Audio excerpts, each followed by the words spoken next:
As a school community, we came together and we brainstormed on what worked and what didn't work with the curriculum. And over the summer, we came up with the idea of really creating a culturally relevant curriculum for our students to really tap into and engage in academia this year.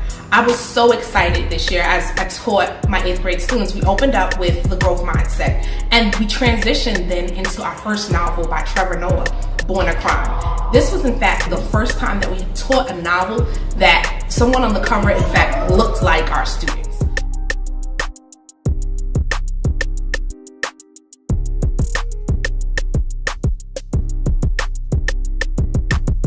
Well, with the new text that we selected for our culturally relevant curriculum. In the beginning of the school year, we started with The Hate You Give. We also read Born a Crime.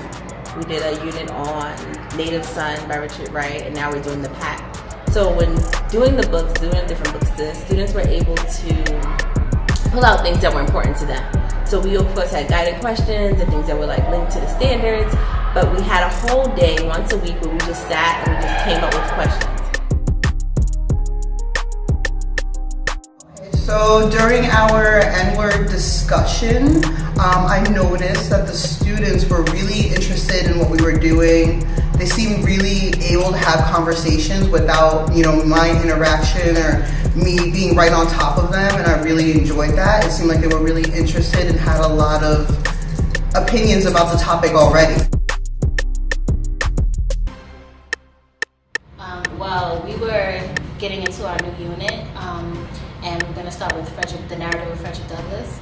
And we noticed that the kids were going to be exposed to that word in the reading. So we wanted to talk about that word more in depth with the kids because we knew it is a word that they use commonly between each other as a term of endearment.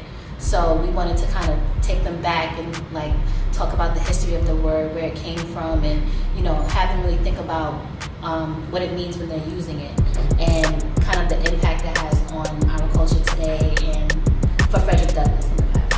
I think it was very powerful for us to do this lesson because, as Ms. Thompson said, it's a word that students use all the time. They hear it in rap songs and they hear it on TV all the time. But just having that context of the history of the word, I think was so powerful for them.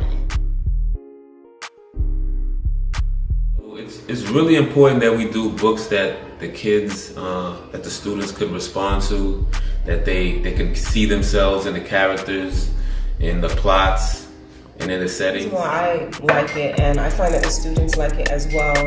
Because of the area that we're in Far Rockaway, a lot of the students can relate to the events going on in Katrina, some of the stories, some of the backstories of Katrina, because a lot of them lived through Hurricane Sandy.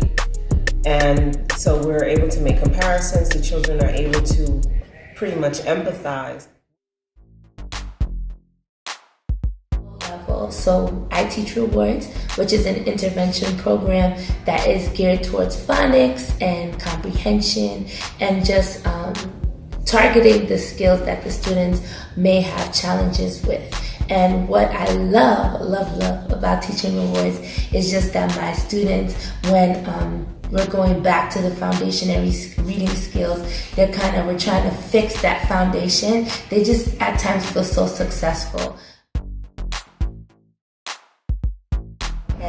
One student who is harder to engage than other students, afterwards he stopped me in the hallway and out of nowhere said, "Mrs. Kanon, I want to do more lessons like that. That was a great lesson." I said, "Yeah, you really liked that one, didn't you?" He said, "Yeah, can we do more of that, please?" Something that you can expect from coming to our school and seeing the book clubs in action is our Socratic seminars, which has been going really, really well. The kids are speaking on the books, they're making connections, and they're able to just talk. And I think that's a great strategy for students to be able to lead a class with just discussion. And as teachers, we just stand back and just watch, and it's just a beautiful thing. And I think that you guys would really enjoy it, so you should come. See you there. See you there. See you there. See you there. Share our work with you around our new curriculum and the work we've been doing around being culturally responsive and culturally proficient, and we hope to see you here at Village Academy.